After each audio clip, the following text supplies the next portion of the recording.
It's happening. I just feel like it's just trendy. You think it's trendy? It's very trendy. So mental health right now is very trendy right now. Anybody remember Shira? Not Shira now. Okay, I'm 40, so blame it on your mama. Can somebody laugh, please? Thank you. Now, can we still do it? We can, absolutely. But we ain't. You feel me? I do. You gonna do it? When you say you flunked out of school. F's. All F's, Joevan? F's.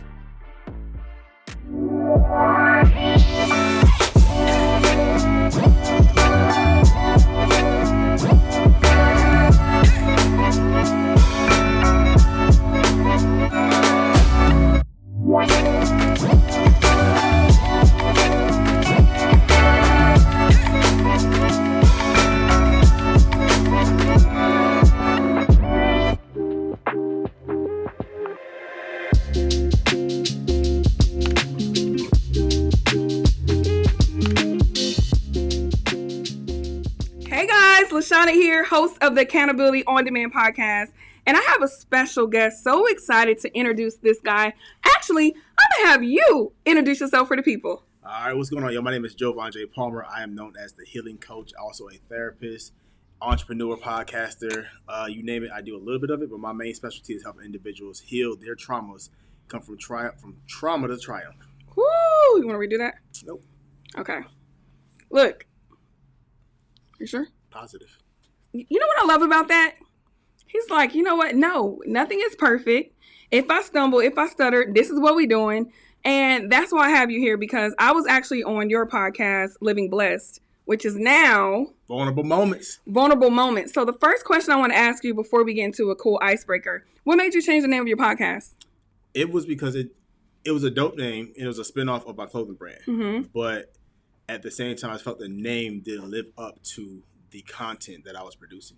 Now, I want to go deeper on that. Mm-hmm. It was Living Blessed, and now it's Vulnerable Moments. And you said the name didn't live up to the content you were producing. Yeah, because we were going, like when we started, we were kind of like, I had people talking about why they were blessed. You know, what made them blessed, the definition of blessed, and then them sharing their stories. Then I made a pivot within Living Blessed of going deeper into stories and trauma and relationships and all that types of stuff. Mm-hmm. And with us going deeper, I was like, the name just don't fit. It's not feeling right no more. Yeah. So within my intro, I say vulnerable moments and stuff like that. And I was like, yo, like, that's it. Yep.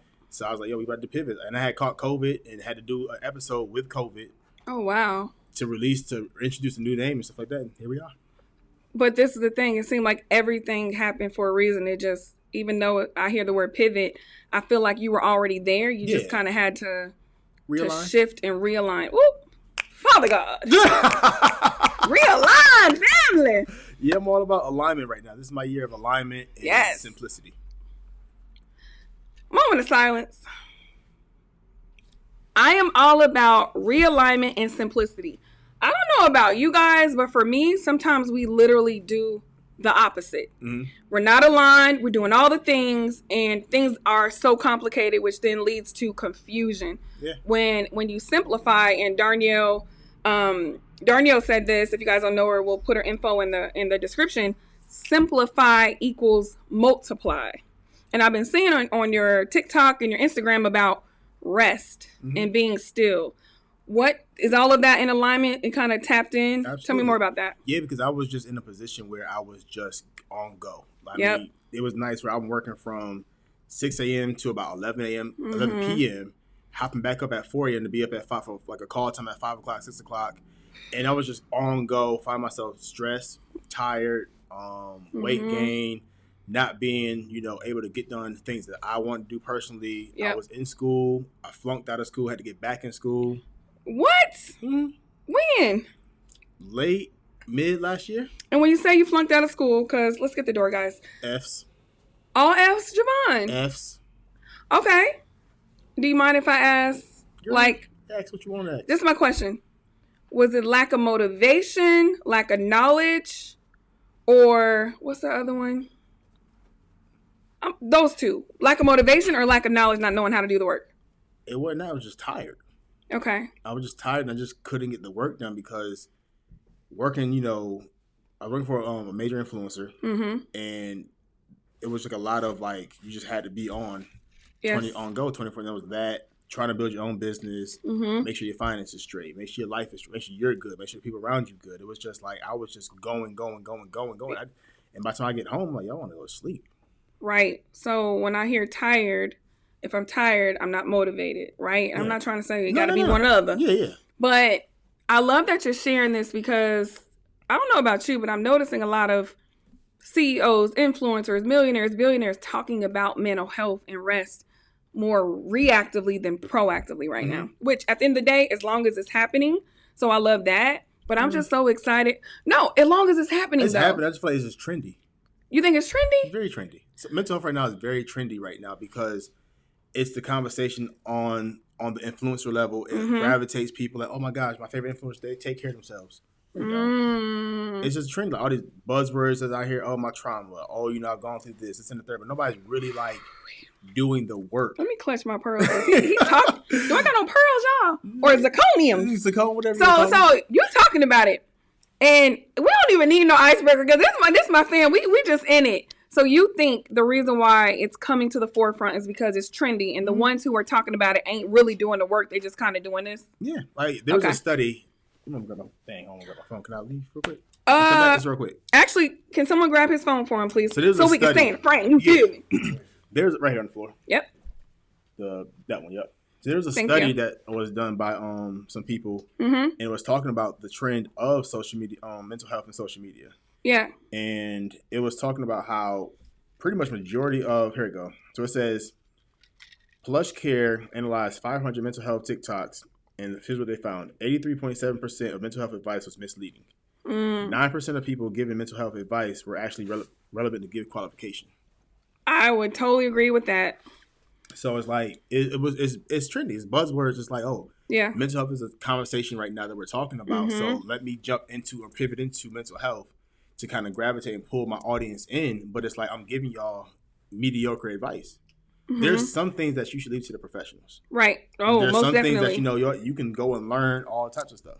You can learn about mental health all day, but it's like there's you're a therapist. Most definitely. So you know the tricks of the trade. You know about CBT. You know about behavioral health and diagnosis and all that stuff in the DSM-5 and making sure that people are actually diagnosed correctly. Right. And also sometimes when we try to help, we're hurting because we don't know what's triggering. So if it's so funny, and this is what I feel like the tables have turned. Remember, I was on your podcast, right?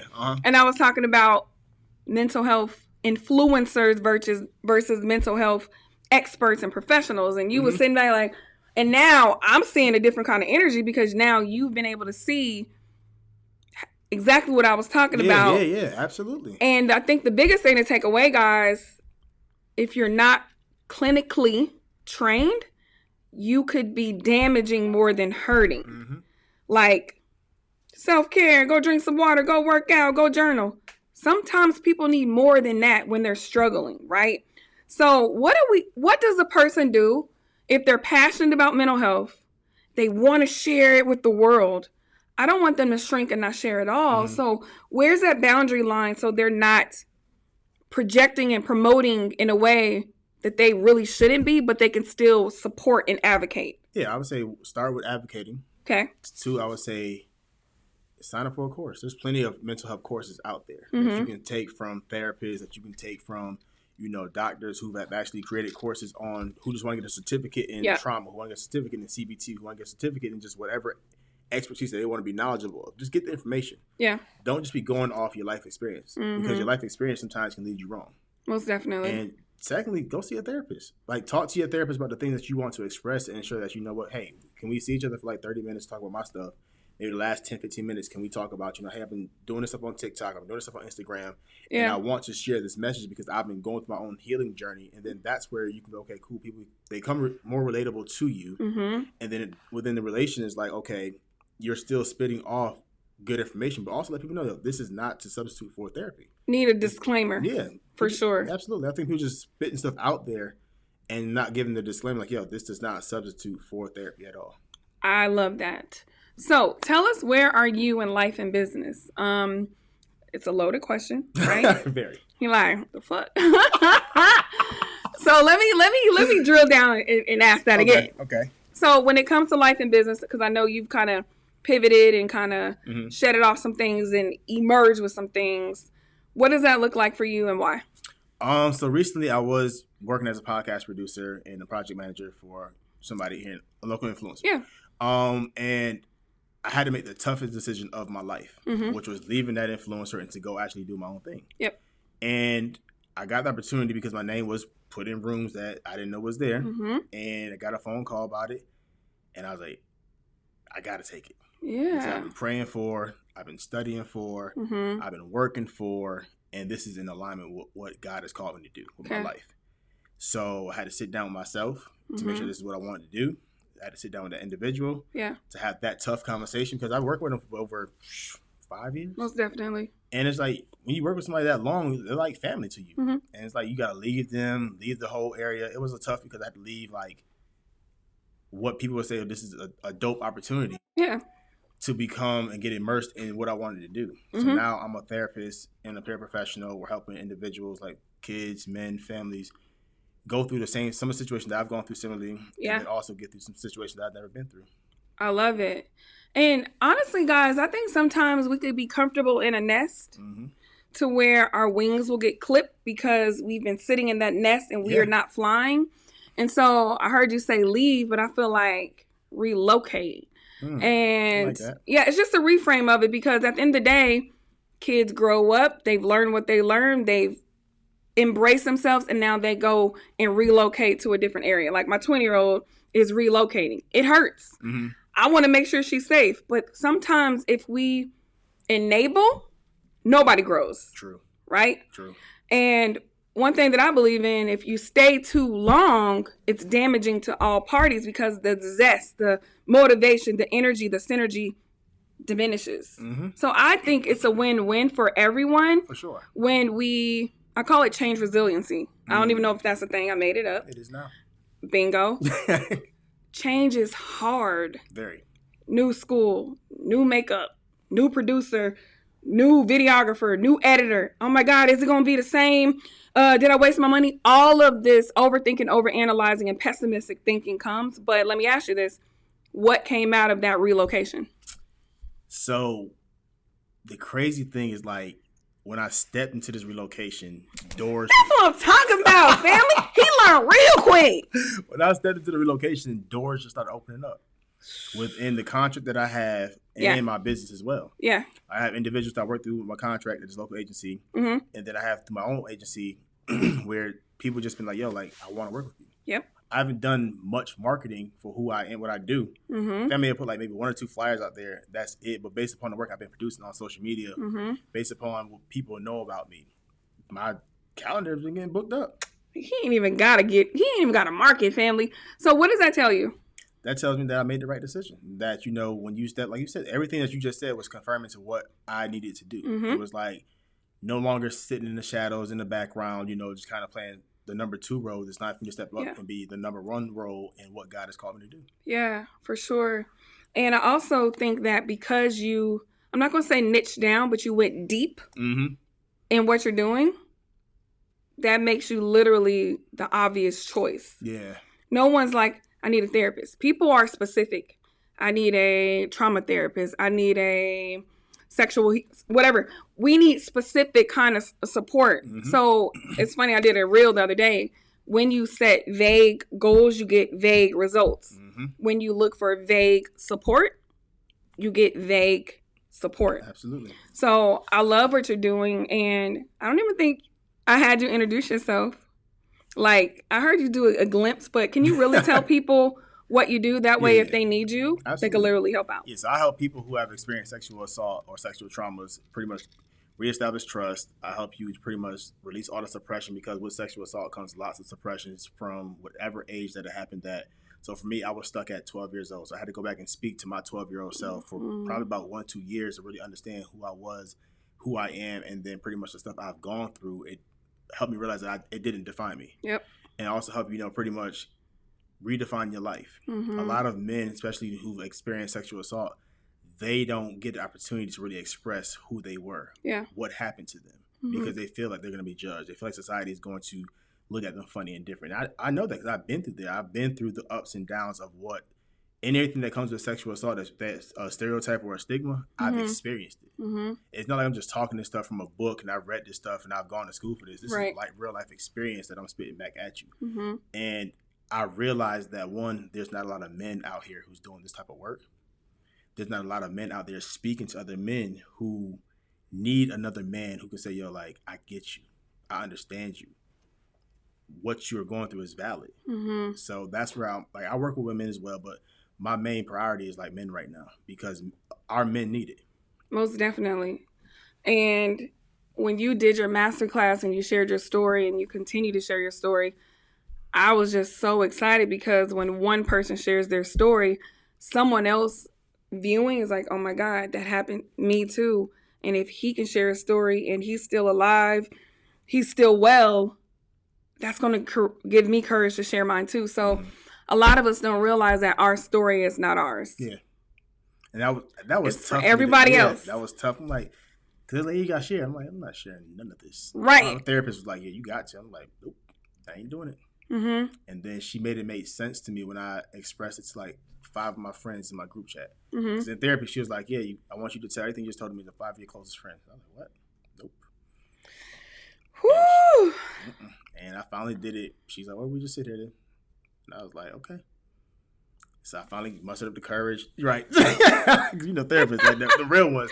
Like, I got time today. I got time. You already paid me. So I was like, let me get it over with. So I was happy to be in a group chat with 5 of my closest friends. Told them about, you know, my sexual assault trauma, you know, me going through my identity crisis of my own sexuality and homosexuality, all that types of stuff. Coming out of that, growing, you know, being in the whole space of wanting to get back into dating, having family. It's just like this whole big identity crisis that I was in. And the response I got from my friends was like, yo, like, I still love you. You still my boy. I don't look at you no different. It's all good. Your life experience was your life experience. And I was like, that's all the reassurance I needed. Most definitely. And since then, it just got easier to tell the story, to share the story, you know, to open up and express. Like, there's so many men that I'm discovering who are just like me, who just need somebody just like them to just say, yo, you're still normal. Most life definitely. can still happen after this. Whatever the life that you want, you can have it. And do you feel more free? Listen, like, you see me walk around on Instagram with my shirt off.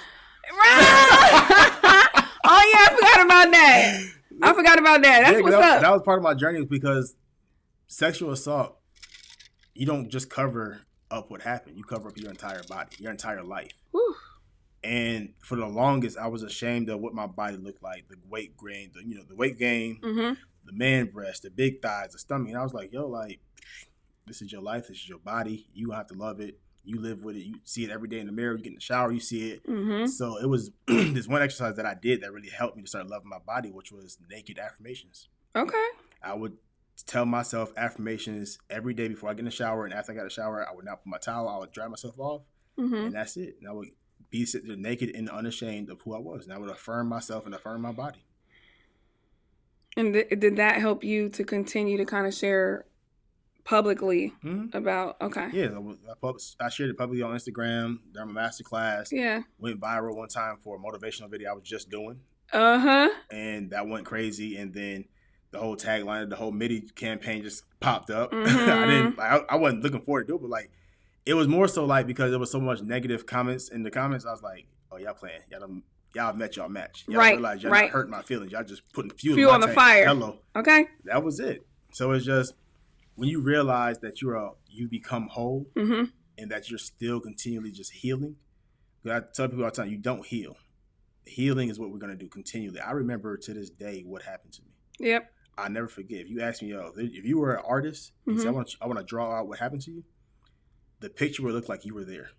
Wow, that vivid. That vivid. Okay.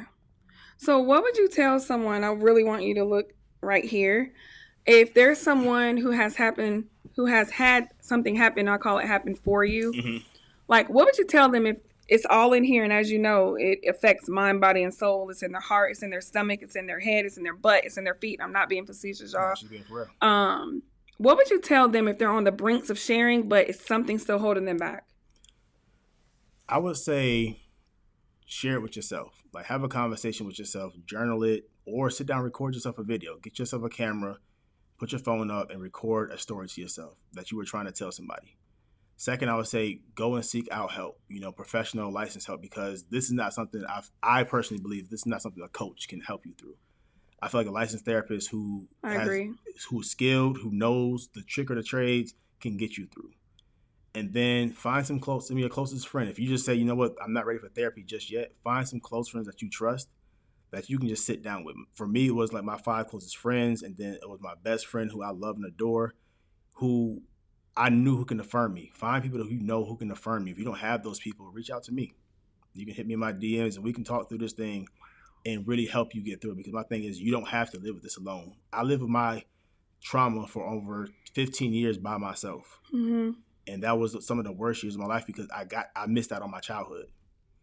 And now it's like, as I've gotten older, I finally get to live out my childhood, my young adulthood, and my adulthood all at once. And it's like life is kind of like sometimes speeding up. Yeah. And you don't want life to speed up that fast. And I want to catch you where you are now so you can live the rest of your life free and whole. Oh, that's good. And guys, we will have Joevan's information definitely in the description, but let them know again, please, how to reach you. You can reach my website, Joevan J. Palmer, Instagram, Joevan J. Palmer. You can reach me on my website if you want to catch one of my master classes, identifyandheal.com, where I do free master classes on sexual assault and pretty much how you can become free and whole.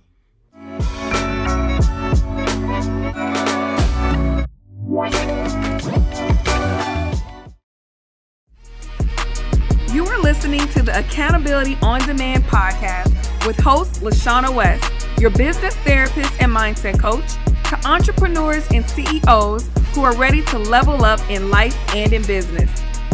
Shifting your mindset is mandatory. It's time to get out of your own way. So let's plug in and let's learn and earn.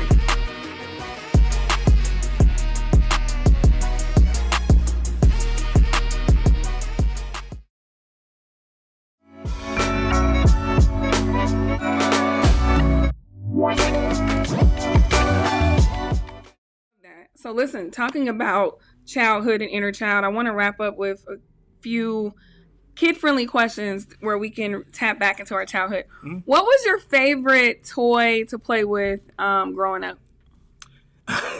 So I don't know if it was a toy, but I just have like a vivid imagination. Okay. And I'll play this game called Pirate Ship.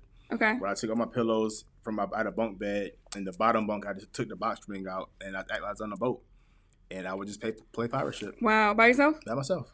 Oh, I love that. Mm-hmm. So I don't know if you guys remember Teddy Ruxpin. Nah.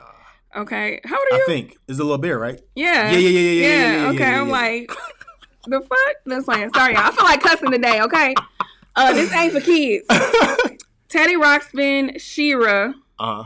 Anybody remember She-Ra? Not She-Ra, no. Okay, I'm 40, so blame it on your mama. Can somebody laugh, please? Thank you. Those were the two toys that I love playing with. Uh-huh. Now, what was your favorite childhood snack? Okay. What's some joints called? Dang, Little Debbie makes some Star Crunch. The Debbie came. Oh, the Star Crunches and the Nutty Buddy bars. And the box was like $1.99.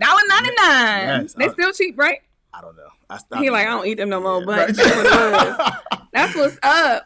For me, oatmeal pies, but still Debbie snacks. Yeah. You get like 12. You 12 feel me? For $1. Period.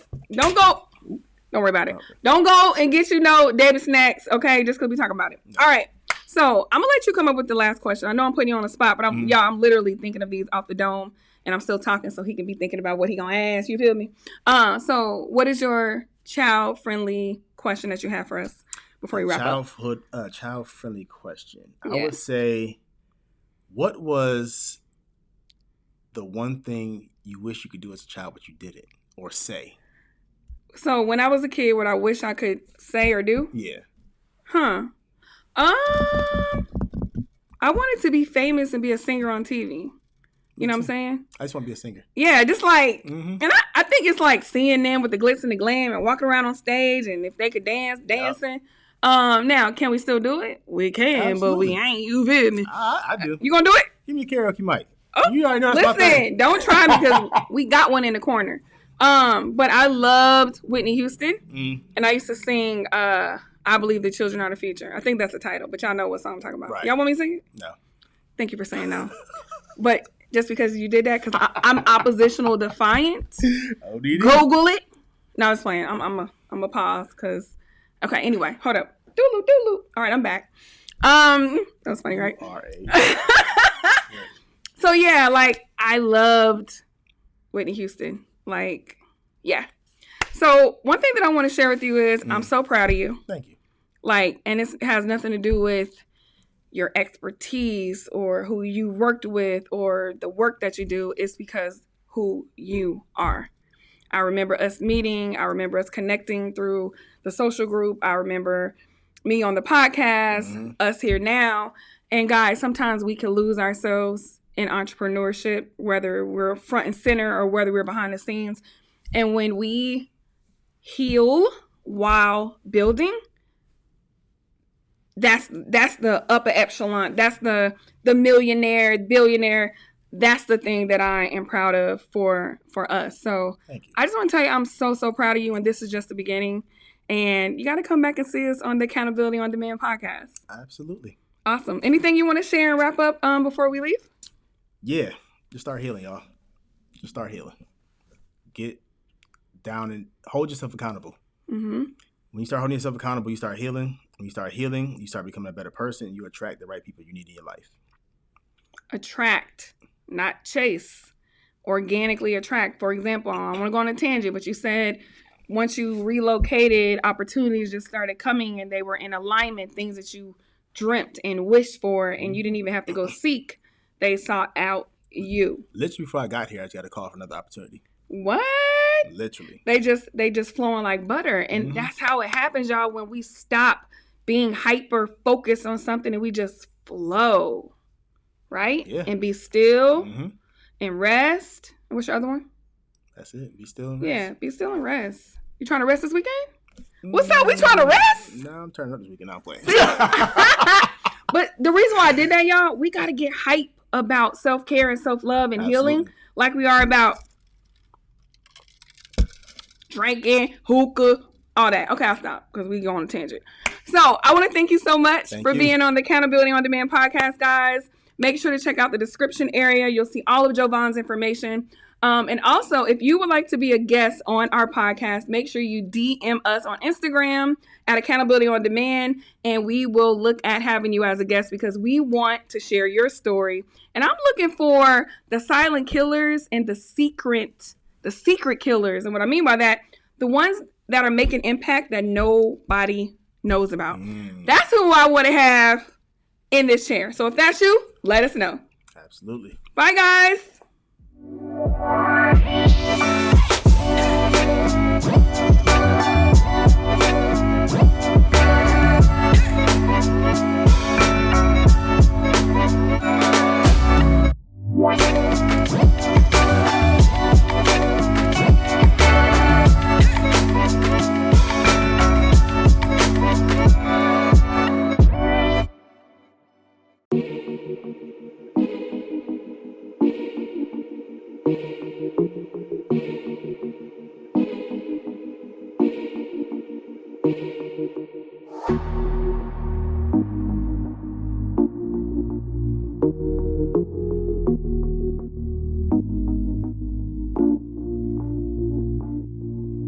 Hey guys, LaShana West here, owner of Pop Up and Create. I'm so excited that you're tapping in to our multi-purpose content creation studio.